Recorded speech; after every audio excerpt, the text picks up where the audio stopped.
You should see a red dot. We're at the New Holland Pub on 8th Street in Holland, Michigan, and I'm talking to Bert, and Bert is going to be telling us about how he's going to be using Spartan barley to make some microbrews here in Michigan. Yeah, Ross, we're standing in front of the mash tun here at the pub on 8th. We're on Friday, November 11th. We're bringing in people from Michigan State, our marketing team, media people, to be part of the first brew done with Spartan barley since pre-prohibition. It's quite an exciting time, I think. And Spartan barley is barley that's about 100 years old, so we're going to be looking at how the people were using this barley back pre-prohibition. Yeah, so the beer we're doing is a pre-prohibition lager, which in those days, they didn't have the yellow fizzy beer that people drink now. Beers had a lot more flavor. There were ale brewers in Detroit, higher alcohol contents, more hop character. And that's what we're going to go back to with this beer and make something special for the beer drinking public. And so those people that are interested in heirloom beers, Spartan barley beer is really going to be exciting, I think.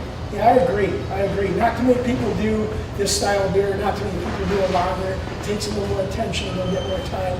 But we're going to go that extra mile to bring out something really special. And the beer that you're going to be making is going to be including all products from Michigan? Absolutely, 100%. The basis will be pure Lake Michigan water.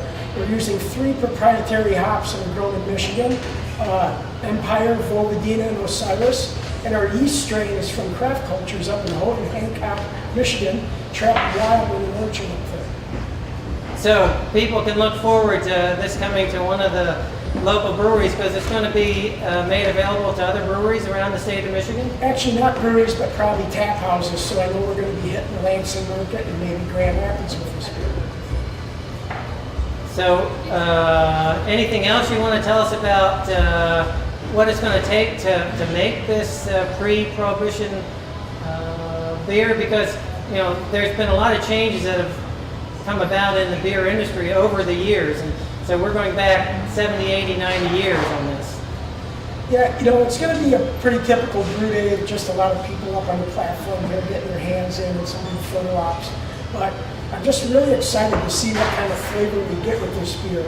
And it's going to be pretty much an experimental day for us. And that's always exciting to be not following a perfect script of things and kind of winging on the fly. So we know that the barley's going to have a good flavor. We're just not quite sure what color. So it's going to be a real interesting day in the brew house. Dropped about 70% of the attendees out because they couldn't get there. So MSUE and Ag Bio Research has had a significant impact. What kind of interaction have you had with the MSU people? Pretty much attending the Michigan Hop and Barley Conference. This year it's going to be held in Detroit in March. And for me, as a brewer, I'm learning about barley, and it's been a 2-year experience about learning the nomenclature, what makes barley good, what makes barley not so good. For me, the most important aspect has been getting to know the farmers that grow the barley in the state, and getting to know the maltsters in the state that are, malting those barleys we can use at the brew house. So for me, knowing who's in my food chain for the beer products is as important as knowing the farmers that create the food and the meat that I consume in my life. So there are a lot of Michigan farmers and Michigan processors that are involved in this whole process. So you're really including a large array of different people in your brew. That's absolutely, hop growers, the yeast people, everybody's making a commitment to Michigan agriculture. And a lot of farmers come up to me here in this part of the state and like, who do we have to talk to learn how to grow the right strains of barley for the brewing industry? We've got 10 acres we like to devote to this. So there's a lot of farmers that are just getting fed up with corn and soybeans. We want to do something more tangible, I think. So it's been an exciting couple of years. And they can actually taste the fruits of their labor. That's right. Tangible results for your hard work. It's a good thing. Good. A lot of wood flavor out, used barrels. Nice. So it's a little more heat to it, Right. bourbon More on flavor. the bourbon side. Pretty good. Nice. Staring directly into the camera. Start with your name and then spell it for me, please. Sure. Joel Peterson, Joel Petersen, Vice President of Marketing for New Holland Brewing Company. Okay, hold on one second. Okay, this is the shot. You want less at the bar? Or is that okay?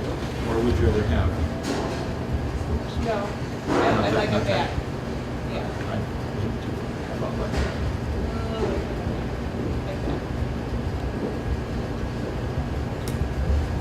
All right, we're rolling. So Molly, if you could just stand right Stand here, there? please. Yep, just go ahead and prompt.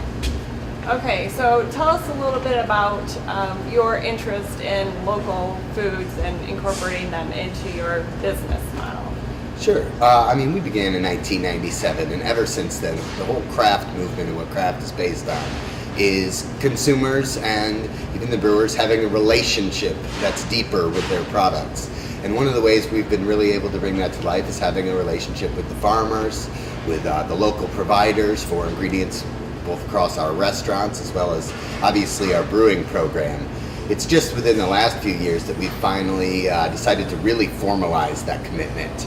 We've announced that our pub brewing program here in Holland, Michigan is 100% local Michigan sourced ingredients, and that's really allowed us to even form a deeper and more substantial relationship with the producers and the growers of the products. And it's really given us a platform to show that off. It's been a lot of fun for us. We feel we're kind of in early on it, and it's one of the kind of legs of the stool, if you will, of something that we've always stood on. Great. And what about Spartan Barley is most attractive to you as a marketing person? Can you talk about Well, I mean, this is an incredibly exciting project because here's a product that existed and was, a substantial part of brewing culture a long time ago, and now we've had the opportunity to help be part of bringing that back. I mean, just as someone who likes history, that's exciting. For someone who's into brewing agriculture, that's just a really fun project to be a part of. It fits, directly with our commitment to local and bringing back Michigan brewing agriculture. So, I mean, when this opportunity came to us, this was a really easy yes for us to immediately. This hits a lot of the things we're interested in, and we would definitely want to be a part of it. Yeah. But maybe talk a little bit about Michigan State's background with agriculture. So, did that help lend some credibility to this project or endeavor? And absolutely. I mean, the Michigan State program kind of speaks for itself and is obviously a leader in agriculture all over the world, much less within the U.S. and especially here in Michigan. So instantly there's an extremely high level of credibility. We knew we'd be able to learn in working with the Michigan State program, benefit from a lot of the expertise that comes from that side of the table. Once again, this is just something that was an easy yes for us. I keep saying that, but having Michigan State involved in the program was a huge benefit. Having, you're going to get a really high level of commitment, of expertise and knowledge on the subject, and we wanted to be part of bringing that to life so that the entire brewing culture of Michigan can benefit from that. Great. Hold on one second. Can you take a small step to your right, please? There we go. Okay. And maybe, what about consumer response to local and something that's got the Michigan State brand connected to it? Any thoughts on that?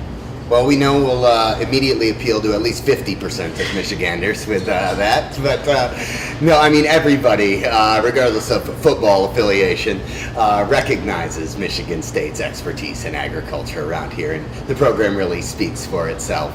I mean, we realize we're not the only ones doing it, but local is just something we hear more and more from consumers on what are you doing to be local? Why is that a commitment for you? And this is actually something that we have always felt and started literally 20 years ago with us. Now we've gotten a little bit louder about it in recent years. We've wanted to bring that, make more formal commitments and statements about being local. But even here in our pub in Holland, we're sourcing almost all of our ingredients for the food side are local from local providers, both, meat, all the produce as well. And now Bert has really championed the brewing program here, becoming 100% Michigan-based, which is a really unique statement, and I don't think anyone else has really done that on our level at this point. Great. Is Is there anything else you think would be? I think we caught it. Yeah, that was awesome. If there's Awesome. anything specific. You do multitasking? Yes, Okay, go ahead. every day of my life. Oh, 1 second, 1 second.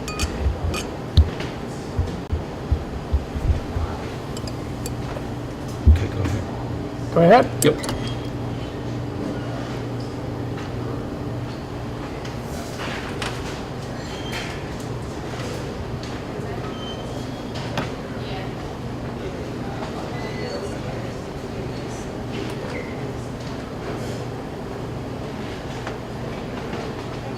Okay.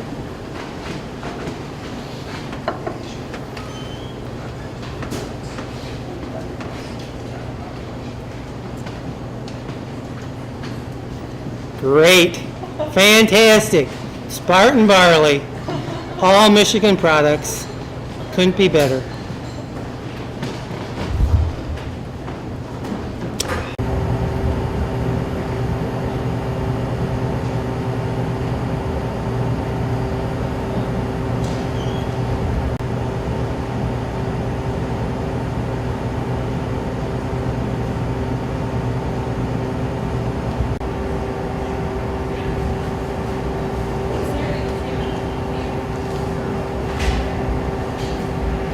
Graphic designers.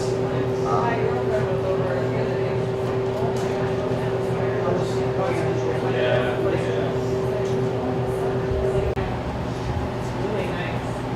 Yeah, we're in the process of Fun work. change. I mean, we're actually just redoing the labels out there. I can say the order. Oh, they have an order? Yeah. Yeah.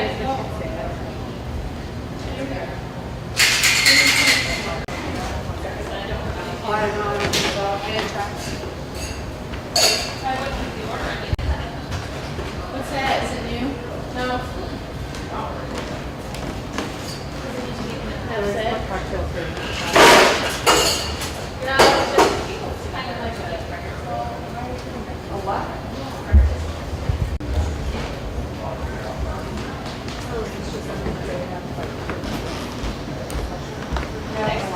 Usually they'll put like the drinks or something, but I don't know what breakfast is like.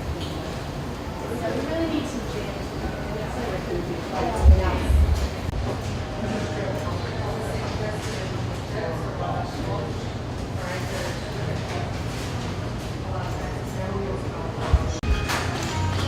Scott.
Hi.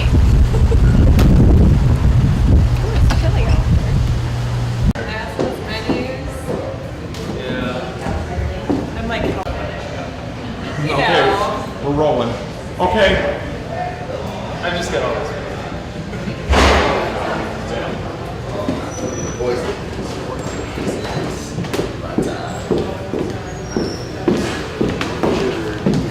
Play that.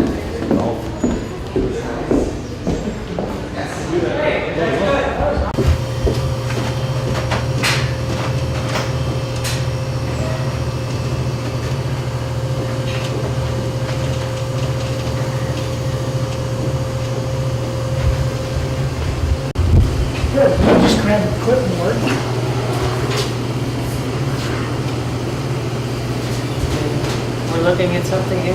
That's a recipe sheet. Yeah, you guys can just talk amongst yourselves. You can go ahead and talk, but just don't look at the camera. All right. Okay. Yeah, so this is our recipe sheet, similar to what we're going to be using for the Spartan barley. So we list out the malts there that we're going to be using. Pertinent information with times, temperatures. Then we have our hops that we're going to be using down here. The type of yeast strain we did, our batch number. All of this we need for the TTD and the MLCC for tax purposes. So we have to keep pretty accurate records on all this.